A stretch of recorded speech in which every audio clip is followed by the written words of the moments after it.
Your phone rings. You look at the screen. You recognize the person. You like the person.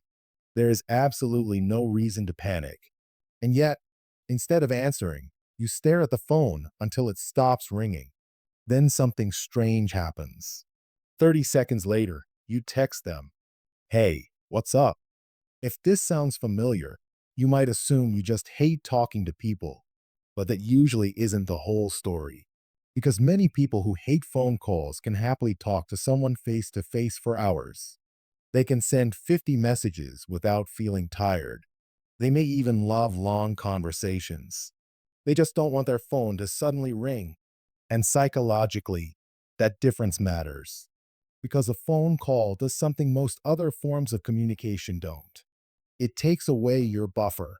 When someone sends you a message, you have control. You can read it. Think. Finish what you're doing. Decide what you want to say. Rewrite your answer. And respond when your brain is ready. A phone call removes almost all of that. The moment you answer, you are live. There is no edit button, no preview, no time to organize your thoughts. Someone says something, and immediately they expect something back. For some people, that creates a surprising amount of mental pressure, not because they have nothing to say, but because their brain prefers time to process before responding. Imagine someone asks you, "So what do you think we should do?" In a text message, you might spend 30 seconds forming your answer. During a phone call, 30 seconds of silence feels enormous. So your brain starts doing several jobs at once. Listen carefully. Understand what they mean. Predict what they want. Choose the right response. Control your tone. Notice whether you sound awkward. And prepare for whatever they might say next. That is a lot of processing happening in real time. And there's another problem. On a phone call, you lose visual information. When you talk face to face, you can see whether someone is smiling. You can see whether they're joking. You notice when they're confused. You can tell when they want to speak. Even tiny facial expressions help your brain understand what is happening. On the phone, most of those clues disappear. All you have is a voice. So your brain has to fill in the missing information. Was that pause normal? Did they sound annoyed? Was that joke actually serious? Am I talking too much? Do they want to end the conversation? For someone who already tends to analyze social situations, a phone call can become a guessing game. And this is why people often mistake phone call avoidance for simple introversion. Introversion can absolutely play a role, but there is something else happening for many people: unpredictability. A text message usually tells you what the conversation is about before you respond. Are we still meeting tomorrow? Can you send me that file? Did you watch the game? You immediately know the territory. But when the phone suddenly rings, you know only one thing: someone wants something. What? You don't know. Maybe they just want to chat. Maybe something happened. Maybe they need a favor. Maybe there is a problem. Maybe this is going to take 2 minutes. Maybe 45. Your brain has no map. And humans generally feel calmer when we can predict what happens next. That's why some people experience a tiny moment of alarm when their phone rings. The sound isn't necessarily the problem. The uncertainty is. This becomes even stronger when phone calls have been associated with stressful experiences. Think about the kinds of calls people remember: a boss calling unexpectedly, a family problem, a difficult conversation, bad news, someone demanding something, an uncomfortable confrontation. After enough experiences like these, the brain can begin treating an unexpected call like a small warning signal.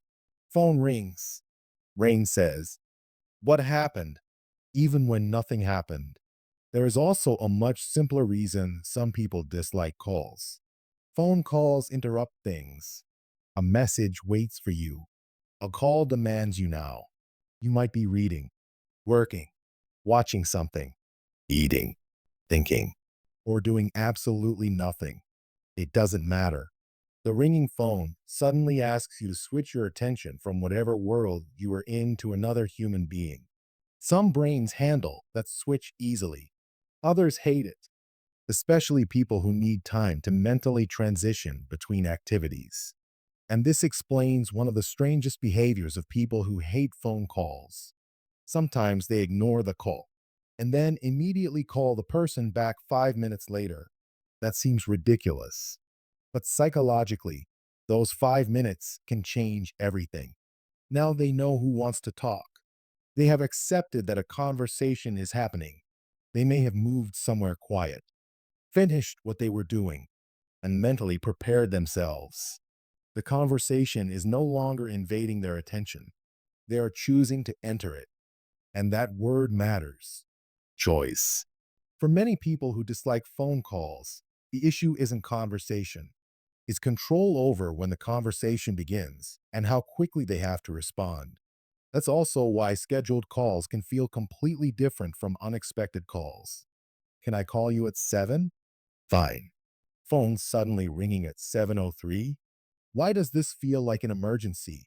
Same person, same conversation, different amount of psychological preparation. There can also be a perfectionism element. Some people monitor themselves intensely during conversations. Did that sound stupid? Why did I say it like that? Was my response too short? Should I have sounded more interested?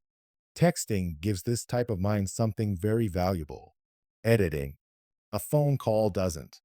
Once the sentence leaves your mouth, it exists. You cannot grab it and put it back. So people who overthink how they come across may find phone calls unusually exposing. But here is the important part. Hating phone calls does not automatically mean something is wrong with you. It doesn't necessarily mean you have poor social skills. It doesn't even necessarily mean you dislike people. Sometimes it simply means your brain communicates better when it has preparation, context, and processing time.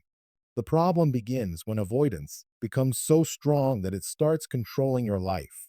You avoid making an important appointment because you have to call. You delay solving a problem. You ignore people you actually care about. Or you spend 3 hours worrying about a 5 minute conversation. At that point, avoiding discomfort can create more discomfort than the call itself. And the solution usually isn't forcing yourself to suddenly love phone calls. It is making them more predictable. Before making a call, write down the 2 or 3 things you need to say. If someone calls unexpectedly, it is okay to ask, "Is everything okay?" Now you have context. If the timing is bad, you can say, "Can I call you back in 10 minutes?" Now your brain has transition time. And if you catch yourself rehearsing a simple call for half an hour, remember something. The other person probably isn't analyzing your every sentence nearly as much as you are. Most conversations are allowed to be imperfect. You can pause. You can say, "Give me a second to think." You can stumble over a sentence. You can even experience a few seconds of awkward silence. Nothing terrible has happened. Because perhaps the most interesting thing about people who hate phone calls is this: they often don't hate connection at all. They hate being pulled into connection before their mind has had time to arrive. And once you understand that, the ringing phone starts to look a little different. Maybe the real question isn't, "Why do I hate talking on the phone?" Maybe it's, "What does my brain believe it loses the moment I answer?"